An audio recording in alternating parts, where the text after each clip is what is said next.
ঈসা আলাইহিস সালামের অনেক ধরনের ক্রাইটেরিয়া আছে। সেই ক্রাইটেরিয়া গুলো থেকে এক নম্বরে আমার নয় বলে তুতঈমুত তাআমা, মানুষকে খানা খাওয়ানো। কি খাওয়ানো? কি খাওয়ানো? আজকাল অনেকজন বলে 4 দিনা নাজায়েজ, 40 নাজায়েজ। কিন্তু আমার নবীকে জিজ্ঞেস করতে সাহাবী, আইয়ুল ইসলামি খাইর, ইয়া রাসূলুল্লাহ, ইসলামের মাঝে সবচেয়ে উত্তম কাজ কোনটি, সর্বশ্রেষ্ঠ কাজ কোনটি? আমার নবী বলে তুতঈমুত তাআমা, মানুষকে খানা খাওয়ানো, এটাই হচ্ছে সর্বশ্রেষ্ঠ কাজ।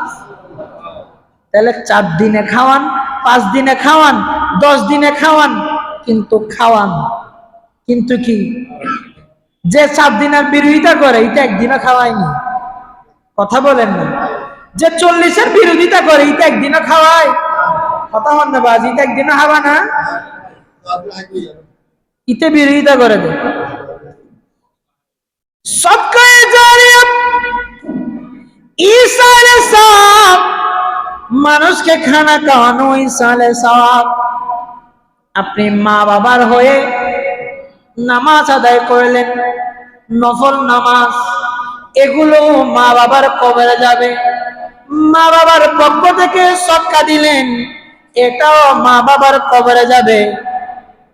এভাবে যত ধরনের ভালো কাজ করবেন এগুলোর সওয়াব মা বাবার কবরে যাবে। উচ্চ আওয়াজে বলি না সুবহানাল্লাহ। আমার নবীর এক সাহাবী মায়ের ইন্তেকালের সময় মায়ের কাছে ছিল না। ইন্তেকালের পর আমার নবীর দরবারে এসে জিজ্ঞেস করতে লাগলেন, ইয়া রাসূলুল্লাহ, আমি তো আমার মায়ের ইন্তেকালের সময় আমার মায়ের সাথে ছিলাম না, এখন আমি কি কাজ করলে আমার মায়ের জন্য লাভ হবে? উচ্চ আওয়াজে বলি না সুবহানাল্লাহ। এখন আমাদের সমাজে অনেকেই বলে ঈসা আলাইহিস সালাম, এগুলো তো কোরআন হাদিসে নাই, সওয়াব তো যাবে না, এগুলো তো কি, এগুলো ভণ্ডামি, মাজার পূজারি করো তোমরা, এগুলা বেদাতি।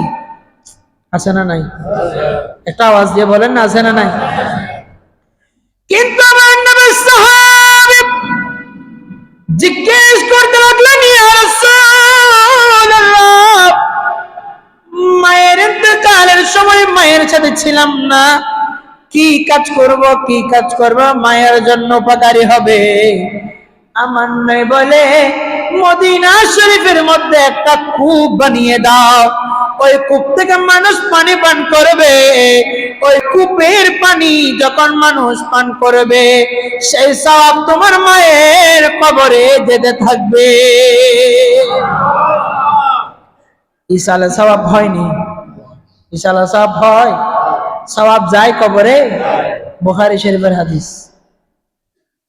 আমার নয় বলছে তুমি কূপ করে দাও, মানুষ পানি পান করবে, আর ওই পান করার সওয়াব তোমার মায়ের কবরে যাবে। আওয়াজে বলি না সুবহানাল্লাহ।